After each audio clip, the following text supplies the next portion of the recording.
제21기 GS 칼텍스배 프로기전 8강전 두 번째 대결 보내드립니다. 박장성 해설위원과 함께합니다. 안녕하세요. 안녕하세요. 네, 오늘 대국은 가장 먼저 준결승에 이름을 올린 윤준상 구단의 상대를 가리는 대국입니다. 그렇습니다. 이 김지석 선수와 이동훈 선수, 랭킹 10위 안쪽의 강자들 간의 만남인데요. 특히 이 김지석 선수 같은 경우에는 최근에 GS 칼텍스배에서 가장 좋은 성적을 기록하고 있는 선수 아니겠습니까? 이번 대회에서는 어디까지 진격할지 기대되는 한판입니다. 네, 또 한 번의 우승을 도전하는데요. 오늘 상대 이동훈 선수와의 대결 어떻게 이어질까요? 먼저 8강전 대진부터 정리해드리겠습니다. 네, GS 칼텍스배 프로기전. 어제 윤준상 구단이 박용훈 구단에게 승리를 거두면서 준결승에 선착했습니다. 네, 이 윤준상 선수의 상대가 바로 이동훈 선수와 김지석 선수, 오늘 대결의 승자인데요. 이 반대편 쪽의 조를 보면 다들 이 상해 랭커인데 네. 윤찬희 선수의 분전이 눈이 부십니다. 그렇습니다. 가장 눈에 띄는 기사, 윤찬희 선수도 8강전에 올라와 있습니다. 자, 오늘 대결은 김지석 구단 대 이동훈 5단의 대결입니다. 네, 역시 많은 분들이 생각하다시피 두 기사는 기풍이 상반된 것 같아요. 네, 기풍이 조금 다르죠. 잘 알려져 있다시피 김지석 선수는 두터움을 바탕으로 한 수읽기, 전투, 이 중반 능력에 뛰어난 능력을 갖춘 기사이고요. 네. 이동훈 선수는 두텁게 두면서 이 후반을 도모하는 기사입니다. 네. 어떻게 보면 이 다른 점이 많은데 또 이 이동훈 선수가 끝내기가 강하다고 해서 전투가 약한 것은 아니고 네. 또 김지석 선수가 전투가 강하다고 해서 끝내기가 약한 것은 아니거든요. 네. 또 서로 장단점, 또 닮은 점 이런 점도 있기 때문에 오늘 아주 흥미로운 바둑이 펼쳐질 것 같습니다. 네, 닮은 점과 다른 점을 찾아보는 것도 또 하나의 재미가 될 것 같은데요. 오늘 두 번째 준결승 진출자 누가 될까요? 대국장으로 가보시죠.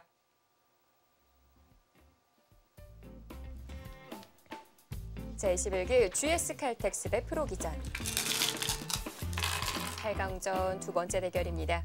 김지석 구단 대 이동훈 5단의 대결. 자리 이동이 있겠네요. 이동훈 선수가 많이 컸네요. 네. 김지석 구단보다 키가 커 보입니다. 98년생 이동훈 선수, 89년생 김지석 선수인데요. 자, GS 칼텍스배는 매일경제신문, MBN, 한국기원이 공동 주최합니다. 우승 상금은 7천만 원. 제한 시간은 각자 10분에 40초 초읽기 3회가 주어집니다.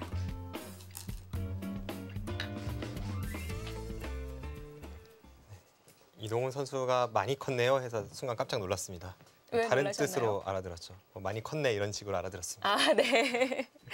이동훈 선수나 신진서 선수는 이제 가끔 만날 때마다 깜짝깜짝 놀랄 정도로 네. 키가 쑥쑥 자라는 것 같아요.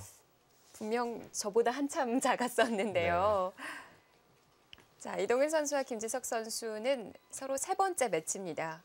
그동안에 두 번의 대결이 있었는데 모두 이동훈 선수가 가져갔네요. 특히나 이 두 번째 대결이 김지석 선수에게 아주 충격적이었는데요. 당시에 김지석 선수가 장기로 하는 이 수읽기 부분에서 전혀 이동훈 선수에게 힘을 쓰지 못했고 그 부분에서 밀리면서 바둑을 패했거든요. 네. 당시 바둑 리그였는데 그 대결 이후에 김지석 선수가 그 충격을 딛고 이동훈 선수를 맞아 어떻게 상대할지 그러므로 더욱더 기대되는 한판입니다.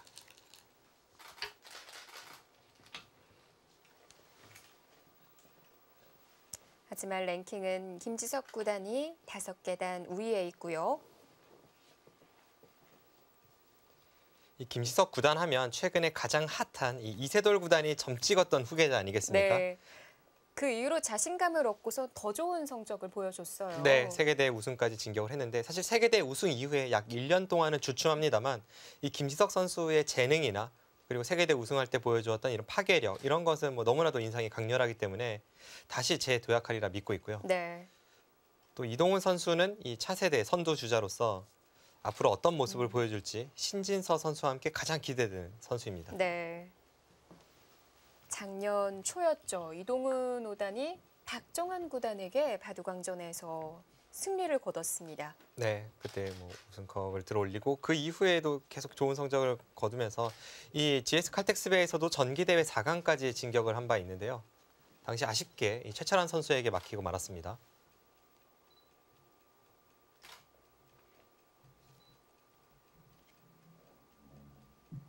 두 기사 모두 싸움도 잘하고 끝내기도 잘하지만 좋아하는 분야는 다릅니다.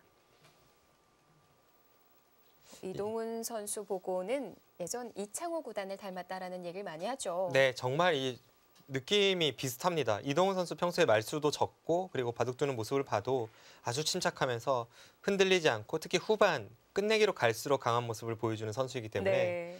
과거의 이창호 구단과 아주 흡사한 느낌을 줍니다. 이동훈 선수와 변상일 선수가 꽤 친한데요. 두 기사가 모두 말이 없잖아요. 네. 근데 두 기사 말이 없는데 뭐가 그렇게 재밌는지 항상 웃고 네, 있더라고요. 두 선수가 국가대표실에서 봐도 잘 붙어 다니는 그런 네. 선수들이고요. 김지석 선수는 조금 이동훈 선수와는 다른 느낌이죠. 기풍적으로 봐도 이 어렸을 때부터 아주 화려한 바둑 그리고 천재형으로 유명했고 그리고 중반 전투력, 수읽기 이런 면에 있어서는 대한민국 최고라고 할 수 있는 선수입니다. 네. 그동안 공부를 잘 안 한 편이었는데 이제는 공부를 좀 열심히 해보려고 한다라는 말도 했었는데요. 아, 김지석 선수가요? 네. 제가 보는 김지석 선수는 이 신예기사 시절에만 좀 공부를 게을리했을 뿐 그 이후에는 늘 노력하는 그런 선수라는 그렇게 인상이 각인되어 있었는데요. 공부를 안 했는데도 어떻게 입단을 하고 이렇게 정상권까지 올라갈 수가 있는 거죠? 프로 입단까지는 이제 과거에는 특히 재능으로만 입단한 선수들이 몇 명 있습니다. 네.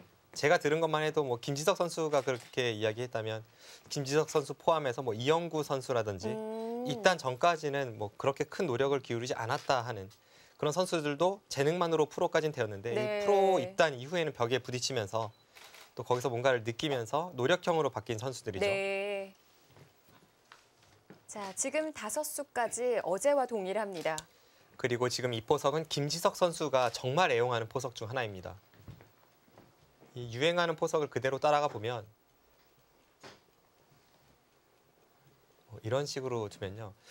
이 형태는 바둑계에서 가장 많이 나오는 포석 중에 하나이지만 특히 김지석 선수의 바둑에서 더더욱 많이 나오는 포석입니다. 네. 과연 이대로 흘러갈지 그것을 지켜보는 것도 또 하나의 재미네요. 이동훈 선수 역시도 노력형이기 때문에 이 형태에 대해서 김지석 선수가 너무나도 좋아한다는 것을 잘 알고 있을 테니까요. 이 형태는 정말 김지석 포석이라고 해도 과언이 아닙니다. 네. 김지석 구단이 즐겨두는 이유가 있다면 뭘까요? 우선 이 흙이 두텀을 바탕으로 해서 또 집도 착실하고요. 이렇게 정리가 됐고 이제 상대의 돌은 이곳 3-3에 들어가는 뒷맛이라든지 혹은 뭐 이쪽은 젖힐 수도 있지만 나중에 뭐 껴붙이는 이런 여러 가지 노림.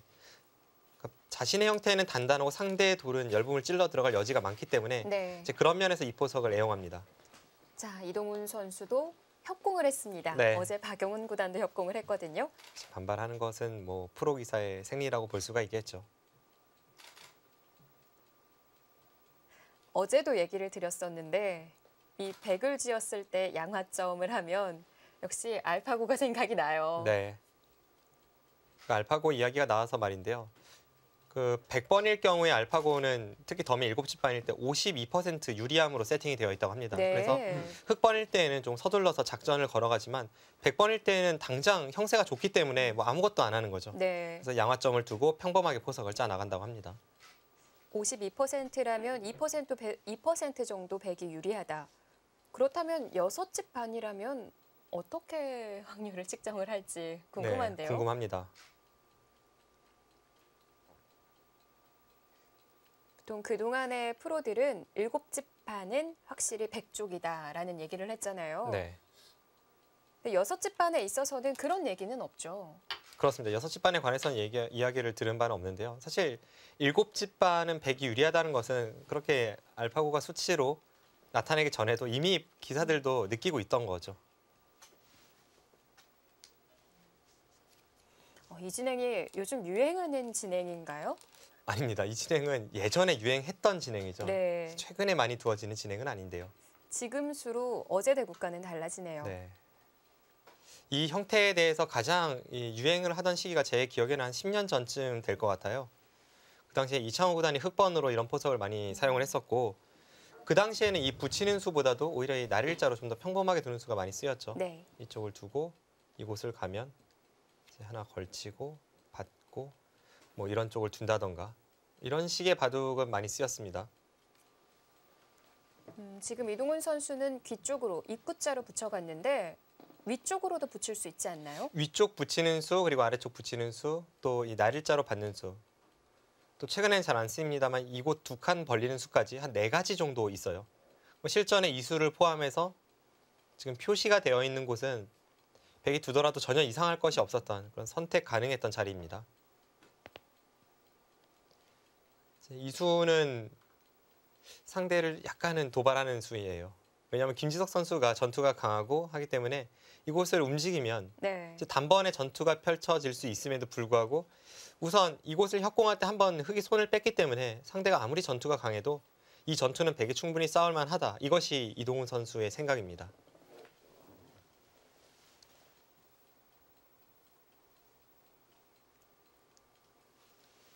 네, 여기서는 김지석 선수가 움직일 수도 있고 뭐 이런 곳을 갈라칠 수도 있고 몇 가지 선택은 있습니다.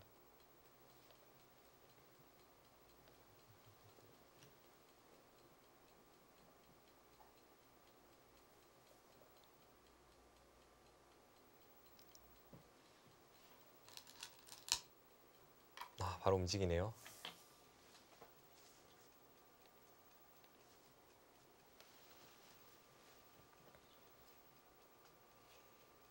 이동훈 선수가 붙인 수에 김지석 선수도 바로 대응을 합니다. 네.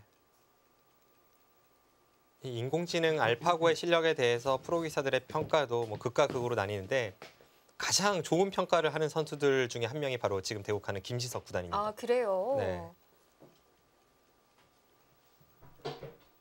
그럼 김지석 구단은 알파고를 좀 인정하는 쪽이라고 봐야 네. 되겠고요. 네.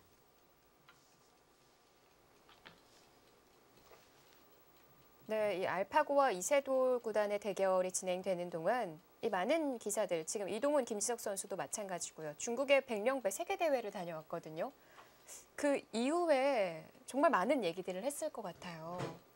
이 선수들이 중국에서 시합을 펼칠 때에도 항상 이 주제는 알파고 이세돌 구단의 이 대결이었다고 합니다. 중국에서도요? 네, 네, 그렇게 들었고요. 또 중국 기사들도 한국 기사들만큼이나 많은 관심을 기울이고 있었다고 들었고요. 네. 뭐 구리 구단이나 커제 구단 이런 중국 바둑계 슈퍼스타들이 TV에 나와서 생방송으로 해설을 하고 했거든요. 근데 비율로 본다면 이 알파고에 대해서 김지석 선수처럼 인정하는 편인가요? 아니면 좀 허점이 많다 이렇게 판단하는 편인가요? 뭐 대부분은 인정을 많이 합니다만 이 김지석 선수가 특히 많이 인정을 하는 편이고 제가 이야기를 나눠본 선수들 중에서는 조한승 구단이 좀 덜 인정하는 편이었습니다. 네, 조한승 구단은 좀 허점이 있다. 네, 뭐 이렇게 강하긴 보는군요. 하지만 뭐 무적은 아니다 이 정도죠.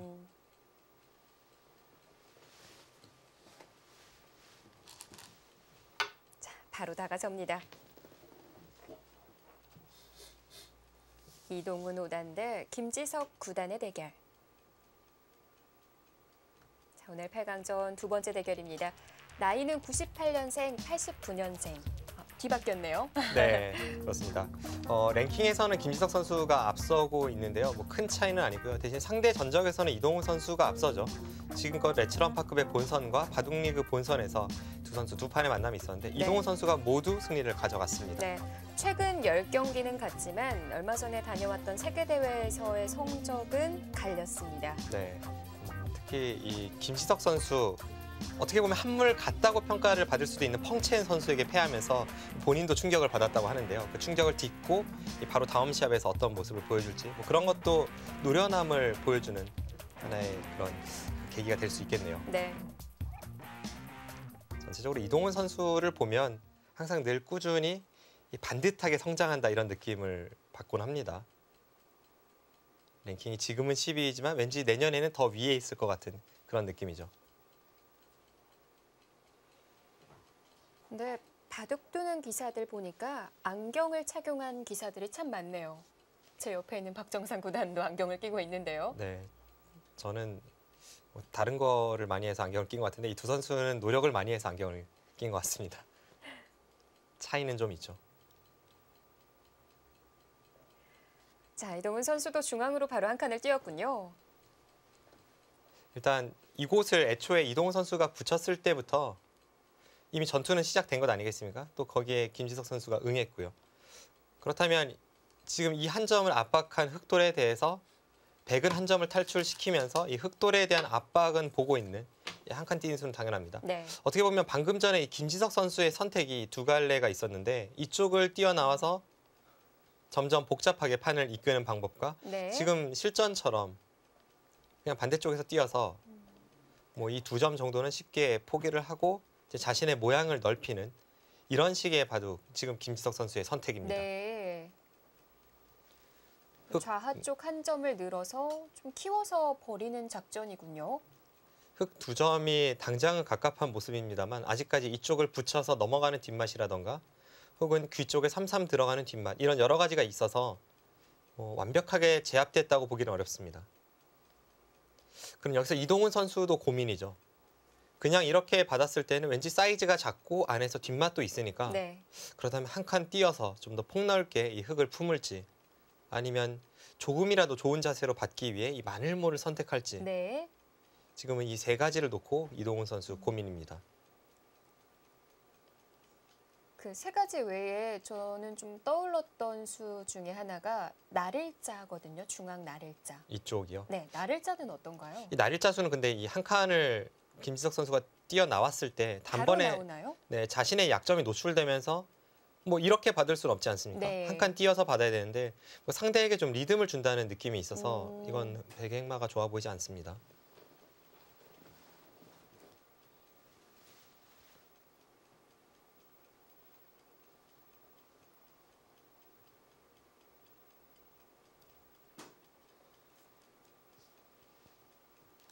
이동훈 5단의 선택은 입구자네요. 네, 단단하게 지켜두었습니다. 잘 어울리기도 하고요. 우선 자신의 형태를 빈틈없이 만들고 나서 그 이후에 판을 꾸려가는 것이 이동훈 선수 바둑의 특징입니다. 지금도 역시 김지석 구단은 우변 쪽으로 넓게 펼쳐갈까요? 지금은 이 수 말고는 뭐 다른 수는 전혀 떠오르질 않는데요. 김지석 선수가 이 자리를 두지 않는다면 제가 감각에 대해서 반성을 한번 하겠습니다. 근데 벌리는 방법에 있어서 네. 좀 여러 가지 고민해 볼 수 있잖아요. 그 우변을 먼저 간다면 이수, 이수, 이수 이렇게 세 가지 정도가 있습니다만 지금은 이 하변 쪽의 모양과 호응을 해야 하기 때문에 이렇게 네. 높게 가는 수 이외에는 떠오르지 않습니다. 박정산 구단이 얘기했던 자리로 김지석 구단도 착석을 했습니다.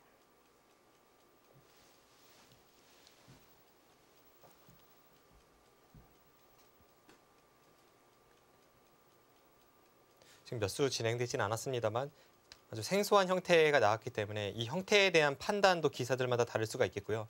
이 두 선수도 그런 면에서 이 바둑은 평소의 바둑보다는 형세 판단하기가 조금은 까다로운 그런 스타일로 지금 꾸려나가고 있습니다. 지금만 하더라도 좌하 뒷맛이 있다라는 얘기도 하셨고요. 네, 또 우하도 어디까지 집이라고 봐야 할지도 애매합니다. 참 어렵죠. 그래서 이런 식으로 판이 짜였을 때에는 뭐 중반이 넘어간다면 당연히 집을 하나하나 세겠습니다만 한 중반까지는 그냥 흐름으로 느끼면서 자신이 유리한지 불리한지를 판단하는 경우가 많습니다.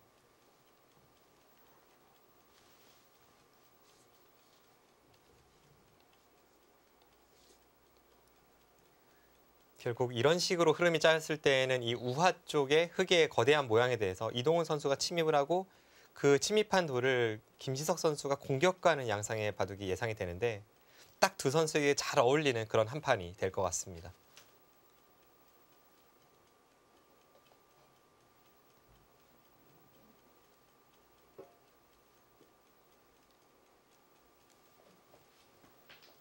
초반 신중하게 진행을 시킵니다. 일반적인 감각이라면 역시 이 걸쳐가는 수, 이 수가 가장 먼저 들어오는데 역시 두죠. 이번에도 네. 두어가는군요. 하지만 그 과정에서 신중하게 생각을 했습니다. 지금 박정상 구단도 얘기했다시피 딱 떠오르는 자리가 날일자 걸쳐가는 자리라고 했잖아요. 네. 근데 이동훈 선수는 어떤 부분에서 좀 시간 투자를 했던 거죠? 지금 방금 전에 그 장면에서 생각을 했다는 것은 제가 볼 때는 일단 이수는 일감으로 떠올리고 나서 그 이후에 흙이 협공을 한다든지 했을 때 3-3 들어가는 것은 상대의 의도대로 흘러갈 수도 있지 않겠습니까? 그래서 이 형태에 대해서 유불리를 판단하고 또 그 이후에 협공했을 때 네. 뭐 한 칸 뛰어나오는 변화라던가 이런 것에 대해서 생각을 좀 해봤을 것 같습니다. 네. 만약 3-3을 들어가거나 한 칸을 띄었을 때 둘 다 백이 좋지 않은 변화라면 그때는 이수로 그냥 이쪽을 굳힌다든지 혹은 바로 삭감을 간다든지 이제 그런 여러 가지 작전을 또 대책을 세울 수가 있었겠죠. 지금은 김지석 선수 이 자리 아니면 이 협공. 우선은 이 모양을 키우는 데 있어서는 협공이 가장 기본이 되는 그런 선택이 되겠습니다. 네. 왜냐하면 협공을 갔을 때 가장 기본이 되는 정석이 바로 이 정석인데 과거에 이 다케미야 마사키 구단의 바둑에서 참 많이 볼 수 있었던 정석이죠. 흙이 중앙으로 뻗어나가는 그런 정석입니다. 네. 바둑에 대한 또 새로운 패러다임을 제시했던 기사이기도 한데요. 그리고 네. 그 이후에 많은 후배들이 함부로 흉내내지 못했던 기풍을 가지고 있는 우주류 다케미야 마사키 구단이죠. 네. 뭐 중앙은 알파고도 어려워하니까요. 네. 김지석 구단의 선택은 날일자군요. 김지석 선수가 전투형 바둑이긴 합니다만 그렇게 극단적인 바둑을 많이 두진 않습니다. 확실히 그런 것 같아요. 이세돌 구단도 성장 배경을 보면 이 기풍의 변화가 딱 느껴지고 김지석 구단도 비슷한데요. 신예 기사 시절에는 막무가내로 싸우던 선수들이 네. 정상권으로 갈수록 유리한 곳에서 싸우기 위해 좀 더 노련해지는 면이 있습니다. 자, 초읽기는 이동훈 선수가 먼저 들어갔습니다. 여기서는 고민이 좀 되겠습니다. 지금 이곳을 둔다면 가장 무난하지만 이것은 이 베개 모양에 대해서 흙도 걸치는 자세가 제격이고 이렇게 걸치는 순간 이쪽과 이쪽의 맞보기로 어떤 식으로든 흙도 모양을 잡지 않겠습니까? 그래서 상변도 지키고 좌변에도 어느 정도 좋은 영향을 미치고 싶을 때 그때 이수가 많이 쓰이는데요.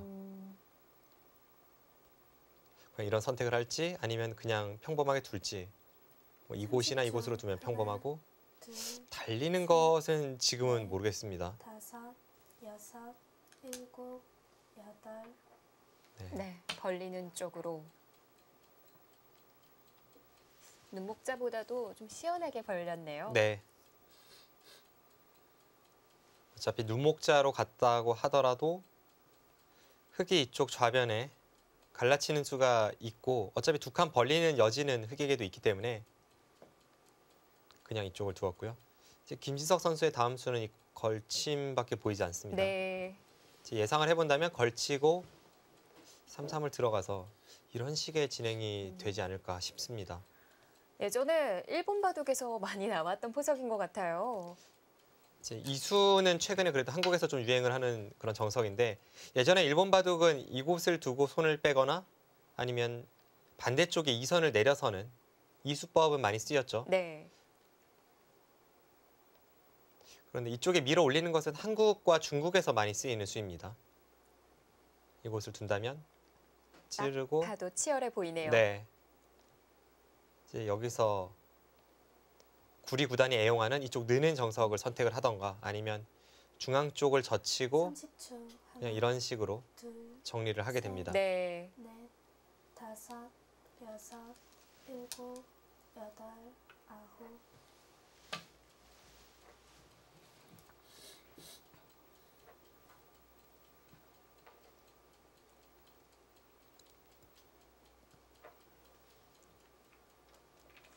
또 이런 정석 선택에 있을 때 3-3이 싫다면 다시 한번 되걸쳐가는 진행도 봤거든요.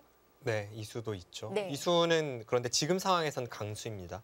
백돌이 이곳에 없을 때에는 일반적인 정석이라고 할 수가 있겠습니다만 지금 백돌이 이곳에 있을 때에는 뭐 여기를 붙이는 것이 아니라 이런 식으로 3-3을 두고 나서 가르고 싸우는 것이 백돌 유력하기 때문에 네. 지금 주변이 다 백돌이 강해서 이 싸움 흙이 좋다고 볼 수는 없거든요. 그래서 보통 이수가 많이 쓰이는 수는 아닙니다. 30초 하나, 둘, 셋, 넷, 5, 6, 7 중앙으로. 저수도 어떻게 보면 강수입니다. 이제 여기를 백이 받아주는 것은 당연하고 네. 여기서 흙이 이쪽을 씌울 수 없다면 이상한데요. 씌울 때 나와서 끊는다면 지금 가능할까요? 보통은 이 정석은 축관계라고 많이 알려져 있죠. 지금은 축이 흙이 유리하네요. 이 축이 흙이 불리하다면 백이 나와 끊었을 때 흙이 대책이 없습니다. 네. 그런데 지금은 이곳을 끊고 여섯, 이쪽으로 몰아서 일곱, 여덟, 아홉, 이런 식으로 진행이 되는데 네. 지금은 아슬아슬하지만 이곳에 걸리지 않습니다.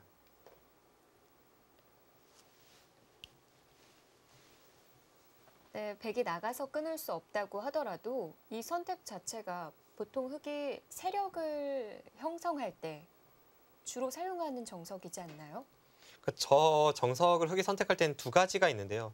하나는 세력을 형성할 때, 그때가 더 많이 쓰이긴 하죠. 그리고 지금처럼 상대의 모양을 지우는 데 있어서도 좀 쓰일 때가 있습니다. 특히나 지금은 이 흙의 거대한 세력과 백의 모양이 마주보고 있기 때문에 지금 중앙 쪽에서 누가 먼저 주도권을 쥐느냐, 여섯, 김지석 구단은 그것을 중시하고 있습니다. 네. 아홉, 하중앙 쪽에 백이 나와 있다고 하더라도 잘 어울리는 진행이 되는 거군요. 네. 왜냐하면 지금 만약 백이 이렇게 아래쪽으로 밀어야 한다면 막상 이 상황에서 뛰는 것은 자세가 그리 좋진 않습니다. 백도. 이 형태는 별로 마음에 들진 않고요. 이곳을 두고 이렇게 미는 것도 항상 이쪽 찝는 것은 흙이 선수이기 때문에 네. 그렇게 본다면 치받았을 때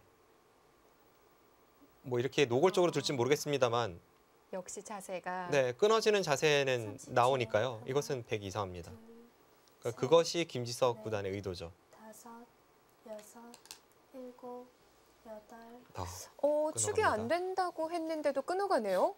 축이 안 될 때에도 이제 끊어가는 경우가 간혹 있는데 과연 여기서 어떤 선택을 할지. 여기서 백이 두 가지가 있습니다. 네. 하나는 위로 늘고 나서 호구치기 하고 안에서 싸우는 이 네. 구리 구단과 이세돌 구단의 바둑에서 이런 형태가 나온 적이 있고요. 예. 또 하나는 여기를 끊고 늘 때 그때 가만히 이쪽을 내려서서 좌변에서 복잡한 전투로 이끄는 방법도 있습니다. 네.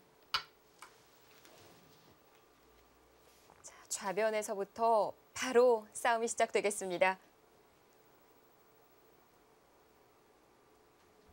이동훈 5단과 김지석 9단의 머릿속에는 어떤 수일기 그림이 그려져 있을까요?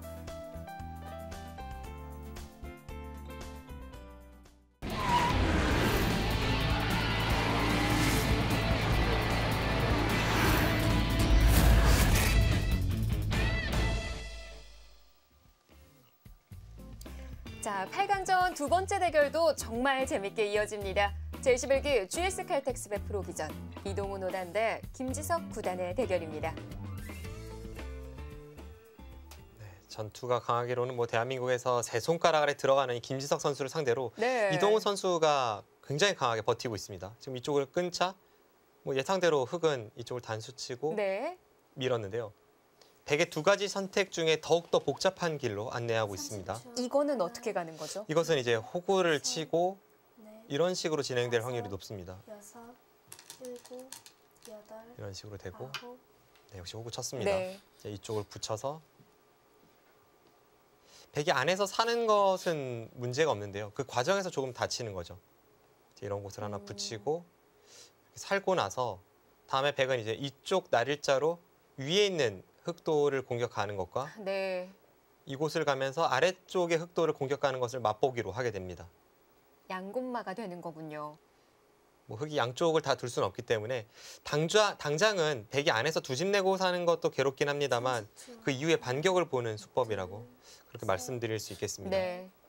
다섯, 여섯, 일곱, 여덟, 아홉, 자, 싸움을 먼저 걸어간 쪽은 이동훈 선수 쪽이었습니다. 지금의 이 형태가 프로 바둑계에서 많이 나왔던 형태는 분명 아닙니다. 하지만 이 이세돌 구단과 구리 구단이 세계대회에서 한 차례 둔 적이 있었고 뭐 그 형태가 떠올랐기 때문에 이동훈 선수도 지금 이 선택을 하는 거죠. 그렇지만 주위 배석이 완전히 똑같지는 않을 텐데요. 네, 주위 배석은 조금은 다릅니다.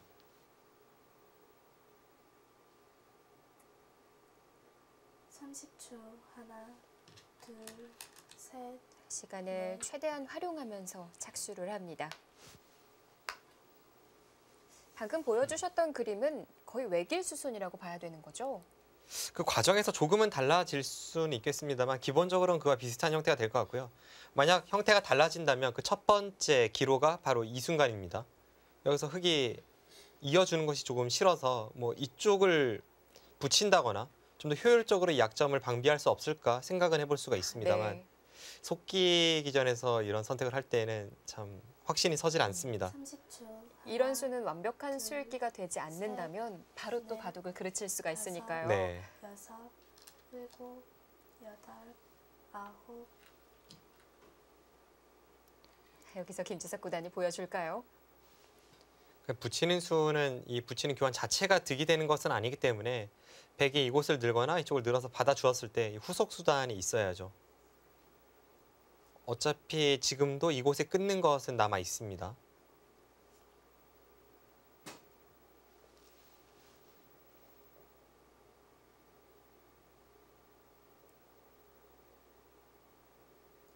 (30초) 하나, 둘, 셋. 아, 네, 조금 들어갔네요. 지금의 날일자도 일리가 있습니다. 이곳을 이었을 때 항상 백이 이 흑의 근거를 없애는 데 있어서 이곳 단수가 늘 선수라고 판단을 해본다면 흑돌이 이곳에 있는 것보다는 이곳에 있는 것이 좀 더 좋은 자세 아니겠습니까? 지금 그 맥락으로 김지석 선수가 이 날일자 행마를 하는 겁니다. 네. 되어져 있다고 판단을 하고 행마를 하는 거군요. 네.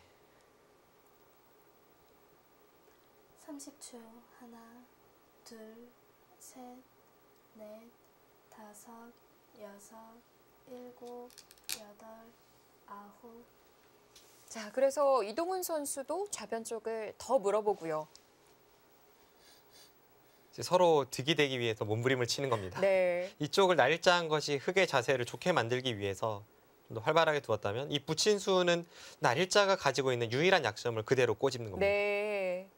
다시 또 안 좋게 만들려고 하는 거군요. 네. 신경전이 대단합니다. 흑은 당연히 여기는 내려설 것 같습니다. 이제 이동훈 선수 입장에서는 이곳을 살리고 나서 30초 하나, 둘, 아까처럼 살리고 나서 나중에 이곳을 붙이면 그때는 이 한 점이 아무것도 아니니까요. 그 전에 미리 교환시켜 놓는 것은 의미가 있습니다.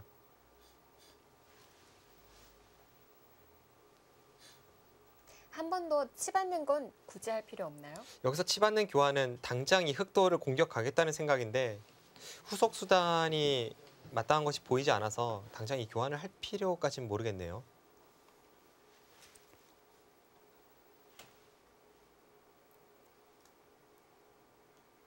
(30초) 하나, 둘, 셋, 넷, 다섯. 왜냐하면 아까처럼 이 백도를 살린 이후에 이 붙이는 것은 한 점이 가벼워서 늘어준다는 보장이 없었지만 살리고 나서 지금 치받는 것은 웬만한 상황이 아니고서는 이제 흑이 여기는 받아주니까요. 네. 그 교환을 미리 해서 오히려 악수가 될 확률을 높이는 것은 좋지는 않습니다.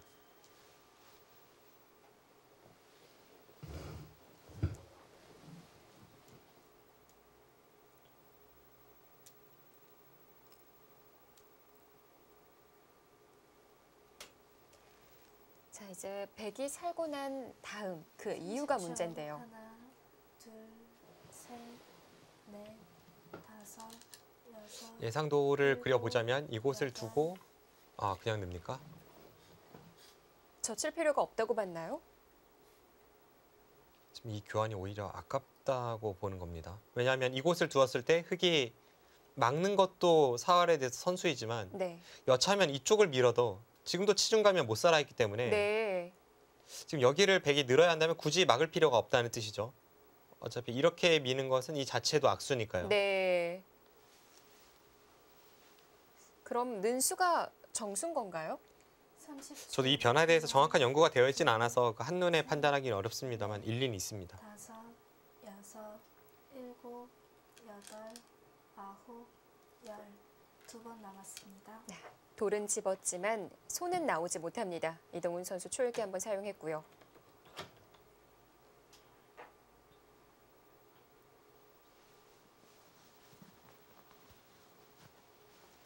분명 늘던지 밀던지 둘 중에 하나기는 할 텐데요. 네. 일단 상대가 저렇게 늘었을 때 백이 안쪽 2선으로 늘어준다면 그 자체가 애초에 본인이 생각한 것보단 손해 아니겠습니까? 그래서 30초. 밀어갈 확률이 일단은 높아 보입니다. 넷, 다섯, 여섯, 일곱, 여덟, 네, 밀어갑니다. 밀고 나갈 때 다시 한번 밀어서 뭐 이런 식으로 정리를 하겠다는 생각이겠죠. 네. 이런 식으로 두고 나서 이제 아래쪽에 공격을 가하는 이런 흐름이 예상이 됩니다. 흙도 젖혀서 막는 거는 불가능했군요. 이제 방금 전에 이쪽을 막았다면 네. 이제 끊고 나서 그 다음을 여기를 끼웠을 때 네. 이때 흙도 곤란합니다. 이 두 점은 잡아봤자 이곳이 돌파당한다면 그리 중요한 자리가 아니고 이곳을 계속 차단하는 것은 여기를 끊어서 이것은 따도 뒤에서 끊고 이으면 이쪽을 이어서 곤란합니다. 8, 9,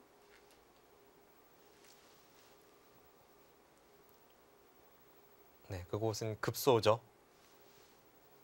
흙이 한 번 더 중앙을 두었을 때 이렇게 한 칸 뛰는 이 좋은 자세를 막기 위해 하나 붙여두는 교환을 하는 겁니다.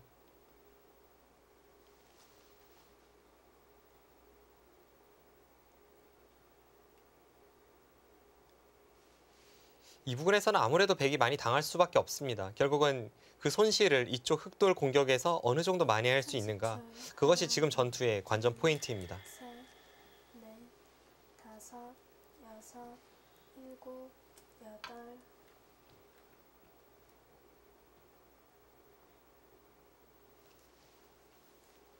네, 거의 필연으로 이렇게 될 것 같습니다. 하나 더 밀어두고 이제 이쪽을 공격을 갔을 때 그때가 김지석 구단 고민이죠. 과연 이곳에 쉽게 흙이 타개할 수 있을지. 왜냐하면 뭐 이런 식으로 나간다면 당장 탈출까지는 가능하겠습니다만 네. 다음에 한 번 더 중앙을 누르는 것이 이쪽의 흙에 대해서 거의 선수로 듣고 그 다음에 재차 공격을 간다면 흙의 모양 자체가 그리 좋아 보이진 않습니다. 뭐 이런 단수도 30초. 아프고 하나, 중앙 쪽에 아직 덮어 씌우는 것도 있고요. 네. 셋, 넷, 그렇다면 박정상 구단은 좀 백쪽이라고 보시는 건가요? 지금의 이 전투는 백이 나빠 보이진 않습니다. 아홉.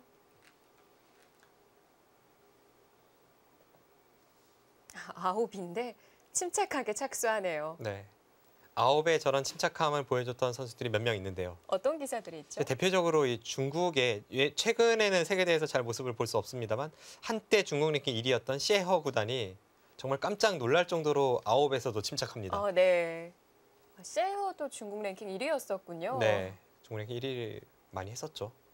또 예전에는 이세돌 구단의 천적이었고요. 네. 30초. 하나. 왜 이렇게 오래된 얘기 같죠? 최근에는 세계대회에서 모습을 잘 볼 수 없었습니다. 네, 여기서 문제입니다. 이동훈 선수가 이제 먼저 이쪽을 틀어막고 이제 교환을 시키는 것도 하나의 방법이 될 수 있고, 아니면 바로 이쪽에 대한 이 공격을 가는 것도 일리가 있습니다. 위에서부터 공격을 해간다면 흙의 안형이 나오는 건가요? 이제 이곳을 두었을 때 여기를 틀어막는 것이 흙이 거의 선수가 될 것 같거든요. 네. 왜냐하면 다음에 이제 이곳을 젖히고 넷, 마늘모를 둔다면 이곳이 백이 선수라고 해도 안에서 살 수는 없기 때문에 여덟. 그쪽 틀어막는 거에 대해서 백이 받아야 되고, 그렇다면 이쪽 뭐 날일자나 눈목자 간다면 흙의 안형 갖추는 것은 어렵진 않습니다. 네. 시간을 아낌없이 사용합니다. 이동훈 선수 초읽기 마지막이고요. 네, 지금 좌측 흑돌에 대한 공격 분명히 보고 있을 텐데 그쪽이 생각보다 쉽지는 않은가 봅니다. 그 좌변의 6점을 중앙에서부터 씌워간다면 그건 어려울까요? 이제 씌어간다면 이곳이 마지막 급소입니다. 30초. 네. 하나, 그런데 이쪽 한 점을 셋, 상대에게 내주고 그 다음에 재차 공격을 가기에는 여섯. 흙이 여기만 두면 다 모양이 잡히니까 여기까지는 치받아야 되거든요. 네. 근데 이런 식으로 잡히면서 공격하는 것은 좋은 작전은 아니죠. 우선 집으로 손실이 크고요.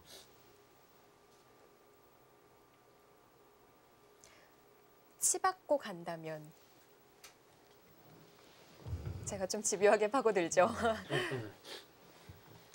이 교환을 시켜둔 이후에 마찬가지로 이제 여기서 이쪽이요. 중앙을 간다면요. 이것은 이제 이곳을 젖혔을 때 계속 네. 살려 나올 수 있어야 합니다. 그럼 네. 이제 치받는 거에 대해서는 늘 이쪽을 받아야 된다는 그런 대비책이 있어야 되고요. 다섯, 지금 보시면 여섯, 여기를 붙이면 이곳을 백이 간 이상 여기까지는 틀어 막아야 되지 않습니까? 네. 근데 그 순간에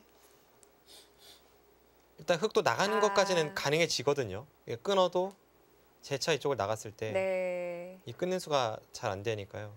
교환 안 돼 있다고 보고 저는 축으로 잡을 수 있다고 생각했거든요. 네, 그러니까 이런 게 있어서 물론 가는 것을 생각해 볼 수는 있습니다만 조금 극단적인 작전이라는 생각은 듭니다. 백의 입장에서 겁이 나는 작전이네요. 마지막 30초. 하나, 둘, 셋, 넷, 다섯, 여섯, 일곱, 여덟, 아홉. 네, 이동훈 선수는 좌상, 중앙부터 눌러가네요.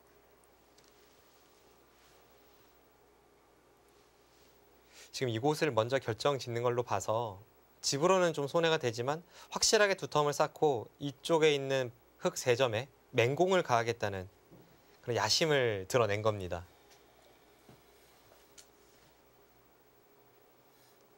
모양은 백이 괜찮아 보입니다. 30초. 하나, 둘, 셋, 넷, 다섯, 여섯, 일곱. 네, 그 자리가 흙의 위안거리죠.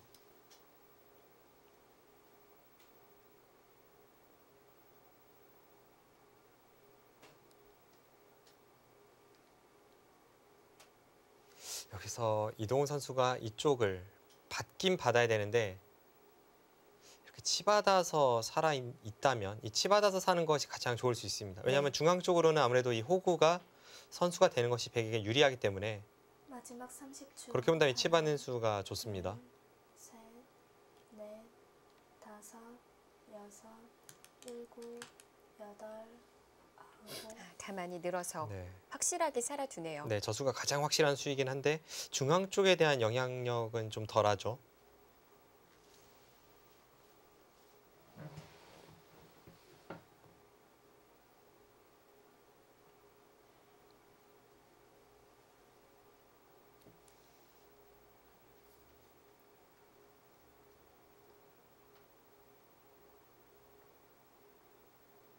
네, 방금 전에 백이 어떻게 사는 것이 정수인지 저도 계속 머릿속으로 수익기를 해보고 있는데 네. 어렵긴 어렵네요. 셋, 넷, 다섯. 자, 김지석 구단도 좌상을 눈목자를 달리면서 살아두었습니다. 이제 문제는 좌변인데요. 네. 좌변 흑돌에 대한 이 공격이 어떻게 될지. 왜냐하면 지금까지는 김지석 선수가 실리로 많은 이득을 보고 있기 때문에 여기서는 이동훈 선수도 평소의 기풍대로 차분하게 두는 것이 아니라 네. 평소보다는 좀 더 공격적으로 이 흑돌을 압박할 수 있어야 합니다.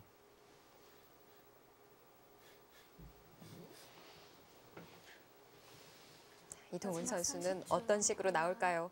둘, 셋, 여기서 네. 막간을 이용해서 여섯, 시청자분들께 여섯, 이 사활 퀴즈를 한번 내볼까요? 여덟. 여기를 찝었을 때 이 부분적으로 백돌이 어떻게 될지 네. 한번 생각해 보시기 바랍니다. 이게 난이도가 어느 정도 되는 건가요? 한 인터넷 7단 정도 꽤 아닐까 높네요. 싶은데요. 네. 네. 제가 사실 이런 부분에서 잘 측량이 안 됩니다. 이게 어느 정도 수준의 문제인지. 네.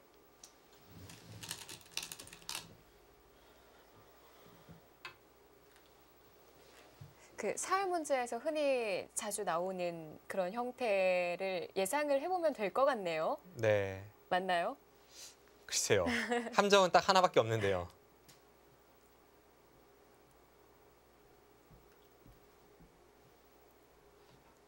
정답을 말씀드리면 지금 백은 이곳을 틀어 막아서 살아 있습니다. 네.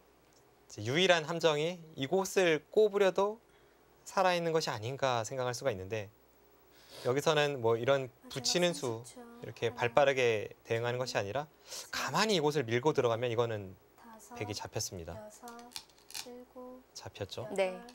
그래서 이곳을 둘 때 백은 틀어 막아서 살아야 되고 치중 가면 이쪽을 막아서 언뜻 보면 백이 잡힌 듯 보입니다만 네. 4점을 버리고 이쪽을 잇고 나서 딴에도 재차 이쪽을 끊으면 백은 살아 있습니다.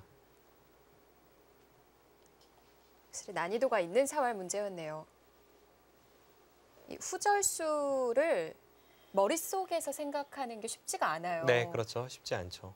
이제 후절수는 뭐 지금의 형태는 그래도 가장 기본이 되는 후절수입니다만 네. 간혹 이 헷갈리는 그런 후절수 문제들이 있는데 그런 경우에는 프로들도 착각하는 경우가 종종 있습니다. 자, 이동훈 선수 선택을 했습니다. 네, 붙여서 가는군요. 아주 강렬한 공격입니다. 지금 이 수에 대해서 여기를 치받는다면 글쎄요, 이 틀어 막는 것이 될지 모르겠습니다만 지금 생각은 뭐 이런 것을 하고 있는 것 같아요.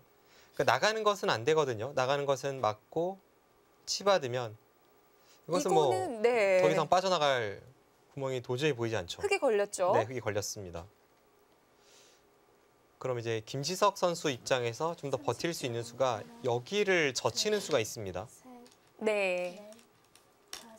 이것은 좀 어려운데요. 네, 지금 제가 볼 땐 치받고 젖히겠다는 뜻 같습니다. 아니면 여기서 이동훈 선수가 설마 이렇게까지 잡으러 갈까요? 아, 이 흙 두 점과 이 흙돌은 다 연결시켜주면서 전체를 다시 잡겠다는 그런 야욕을 드러내는 것도 충분히 생각해 볼 수 있는 작전이네요. 네. 근데 평소에 이동훈 선수보다는 좀 극단적인 작전이 될 것 같습니다. 제가 질문 드렸던 자리가 이동훈 선수 붙인 그 위쪽으로 오른쪽으로 한 칸이었잖아요. 네. 그거보다 더 갔어야 되는 거였군요. 지금은 굉장히 강렬한 선택이죠. 지금 이동훈 선수가 완전히 흙돌을 다 잡겠다는 그런 뜻이에요. 진짜 그렇네요. 예. 역시 앞서 살펴봤듯이 중앙 쪽에서 틀어막는 것은 흙이 그냥 두 점을 잡고 만족을 하는 것이 아니라 여기를 젖혔을 때 두 점은 두 점대로 잡고 바깥쪽에 단점까지 노렸을 때 네. 이때 백의 응수가 곤란합니다.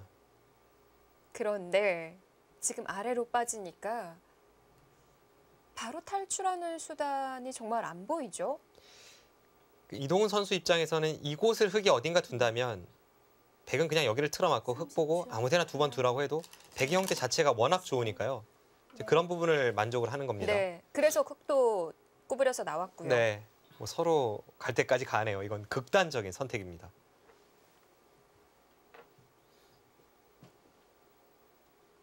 이 정도 크기면 승부가 나올 수 있는 건가요? 충분히 승부가 나올 수 있죠. 지금은 흙이 아래쪽에 있는 두 점과 연결이 되면서 전부 살린다면 네. 백이 망해도 정말 너무 망했고요. 다 잡힌다면 그건 그거대로 거의 바둑이 끝입니다. 네. 자, 이른 시간에 승부처가 나왔습니다. 셋, 넷, 다섯, 여섯, 일곱, 여덟. 네, 이제는 이동훈 선수가 후반을 도모하는 그런 바둑이라고 말을 하면 안 될 것 같아요. 아, 네. 그동안 무슨 일이 있었던 거죠? 이 선수가 많이 달라졌는데요. 네, 그런데 최근에는 조금 느낌을 받곤 했습니다. 왜냐하면 이동훈 선수가 예전에는 정말 침착하게 두면서 끝내기 승부로만 가는 기풍이었다면 네. 최근에는 꼭 그렇지만은 않았어요.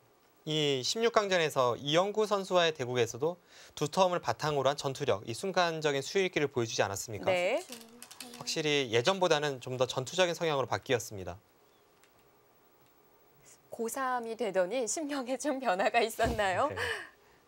자, 이동훈 선수가 좌하 흑돌을 다 잡으러 가고 있습니다. 아, 여기서 김지석 선수가 입구자로 행마를 했는데요. 일단 이쪽에 교환을 하지 않고 입구자를 갔죠. 이것은 뭐 왜 그래? 지금이라도 타협하자 이건데요. 네. 이렇게만 된다면 어쨌든 흑도 중앙으로 탈출하는 자세가 나오면서 만족을 할 수가 있는데 지금 이동훈 선수의 기세로 봐서는 이런 식의 타협을 해줄지는 의문입니다. 그럴 것 같지가 않죠. 네. 30초.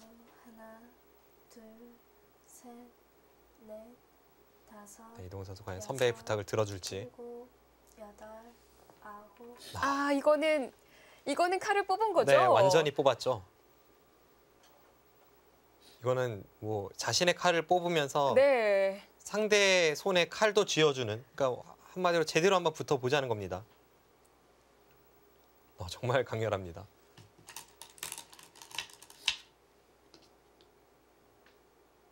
이동훈의 대변신인데요. 네. 소지하고 있던 칼 중에 제일 좋은 칼을 꺼내 들었습니다. 30초. 하나, 하지만 전부 손까지 뻗어서. 가둬졌다고 해서 흙이 완벽하게 잡혔다 이렇게 보기에는 아직은 무리가 있습니다. 흙은 항상 이곳을 잇는 것이 선수로 중앙 쪽에 듣습니다. 그럼 이제 이쪽을 나와서 끊을 때도 약간 영향이 가고요. 네. 여기를 이을 때 이쪽 부분을 백이 받지 않는다면 여기를 찔러 들어가서 막을 때 그때 이곳을 찝으면 이거는 백이 다 잡혔습니다. 항상 이제 백은 이곳을 흙이 찌를 때 여기를 단수 쳐서 살아있는 형태이기 때문에 네. 흑돌이 이곳에는 있다고 봐야 합니다. 그럼 이어준다면 백도 살아야 하는 거군요. 네. 30초. 하나, 둘, 김지석 선수는 이제 이쪽에 끊는 뒷맛을 조금 노리고 그와 동시에 이 좌하기 쪽에 아직은 완전하지 않은 그곳에 또 모양을 노리고요. 네. 아, 늘어서 봤네요.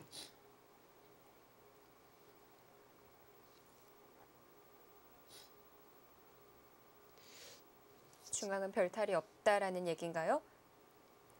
지금 김지석 선수가 이쪽에 백이 넘어가는 것을 차단하고 그와 동시에 이곳에 찝는 약점까지 방비할 수 있다면 그렇다면 이쪽을 끊어서 지금 이 부분에 대한 역습을 엿볼 수 있습니다. 네. 젖히고 단수 치는 거 정도 해두면 30초. 방어가 안 된 건가요? 지금 젖히고 단수 치는 것은 여전히 한 점을 잡고 넘어가는 것이 아직 남아있죠. 네. 그러니까 지금 이 진행보다는 조금 더 좋은 형태로 백을 차단할 수 있어야 합니다. 흑의 입장에선. 2번 남았습니다. 김지석 선수 쪽에서 좀 다행이라는 점은 시간적인 여유가 있다라는 건데요. 네. 자, 초읽기를 한번 사용했지만 한 번 더 여유가 있습니다. 이런 상황에서 순간적으로 이 번뜩이는 수익기는 김지석 선수가 굉장히 빠르거든요. 그렇죠. 항상 이 박정환 선수, 김지석 선수, 이세돌 선수 이 수익기 3대 장을 네. 비교할 때 빠르기에 있어서는 김지석 선수가 높은 평가를 받습니다. 네. 30초. 하나, 둘, 그 셋. 수익기 3대 천왕들도 조금씩은 분야가 좀 다르군요. 조금 다르죠. 젖히는 거? 젖히고 단수 치겠다는 의도로 보이진 않아요. 단수가 아닌 다른 어떤 수를 아마 김지석 선수가 준비하고 있을 겁니다.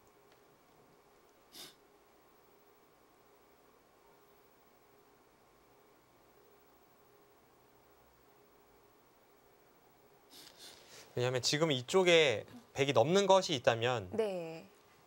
뭐 예를 들어서 이런 정도만 정리를 한다면 이것은 마지막 30초.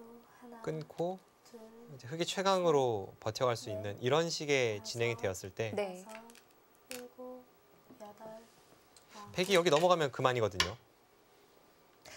가만히 있는 수. 귀를 받아야 된다라는 얘기인가요? 지금 이동훈 선수에게 이렇게 받고도 귀가 무사하냐라고 물어보는 겁니다. 이렇게 받아야 되면 다음에 단수 쳤을 때 여전히 선수죠. 이곳을 찌르고 따서 이제 패를 만드는 수단이 있기 때문에 네. 그때는 여기도 있고 이곳의 약점도 지켜서 이것은 백도 확신할 수 없는 싸움입니다. 네, 방정상 구단이 방금 짚었던 네, 그 자리 두어갈 수 있지 않나요? 그러니까 이 자리 두었을 때 이 부분에 좀 뒷맛을 좀 노리겠다 뭐 그런 뜻으로 보여요. 넷, 다섯, 여섯, 일곱, 여덟, 아홉. 아, 먼저 교환하는 방법도 있나요? 글쎄요, 지금 찝은 수는 어떨지.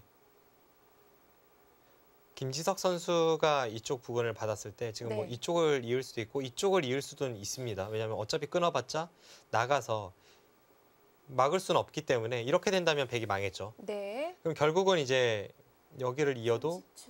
하나, 이동훈 선수가 이쪽 부분을 받을 텐데 받고 이을 때 그때 김지석 선수가 이쪽 나와 끊는 것과 이 귀의 뒷맛을 맛보기로 한다면 그리고 이동훈 선수가 중앙을 선택한다면 안에서 수가 나느냐 안 나느냐의 싸움입니다. 느낌상 어떨 것 같으세요? 너무 어렵네요. 그런데 제 느낌으로는 김지석 선수의 지금 선택이 나쁘지 않아 보입니다. 그럼 귀에 수가 있을 것 같다고 네, 저의 생각을 느낌은 하시는 거군요. 그렇습니다. 마지막 30초. 하나, 그리고 방금 전과 같은 형태가 되었을 때 백이 만약 이쪽 부분을 받아야 한다면 네. 그때는 이곳을 찌르고 일곱, 여덟, 들여다보고 아홉. 이렇게 끊어서 이것은 지금 중앙 쪽이 다 틀어막히거든요. 수상전은 이건 흑의 수가 좀 많아 보이죠.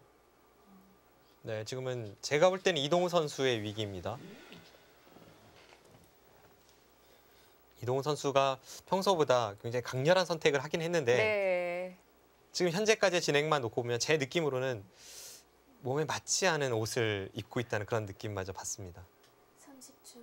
난 느낌적으로 귀에서 수가 날 것 같지만 또 막상 안 되는 수를 이동훈 선수가 찾아낸다면 그건 또 얘기가 달라지고요.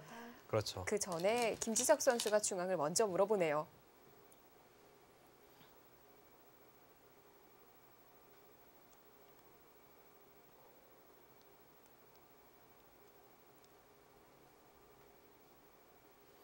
네, 여기가 어떻게 될지 참 어렵긴 어렵네요. 이곳을 이었을 때 지금 김지석 선수가 하나 찔러두는 것도 여차하면 이제 이동훈 선수가 이 두 점을 버리고 흙을 다시 추격하는 그런 자세가 나올 수도 있기 때문에 그때 이곳에 한 집이라도 확보를 하자는 겁니다.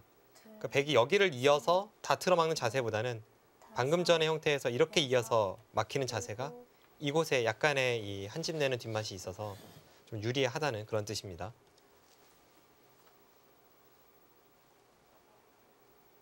정밀하고 세밀하네요. 그동안에 좀 GS 칼텍스배를 보다 보면 좀 싸울 만한 장면이 있는데도 불구하고 서로 좀 몸을 사리는 경우가 많았거든요. 네. 근데 오늘은 제대로 맞붙었고요. 이 초반부터 급전이 되는 것은 두 번째죠. 이 윤찬희 선수와 김명훈 선수의 바둑에서 네. 윤찬희 선수가 정말 엄청난 공격력을 보여주면서 김명훈 선수의 대마를 잡았는데 지금 이동훈 선수가 주먹을 계속 휘두르고는 있습니다만 네. 김지석 선수가 아주 노련하게 잘 피해가고 있습니다.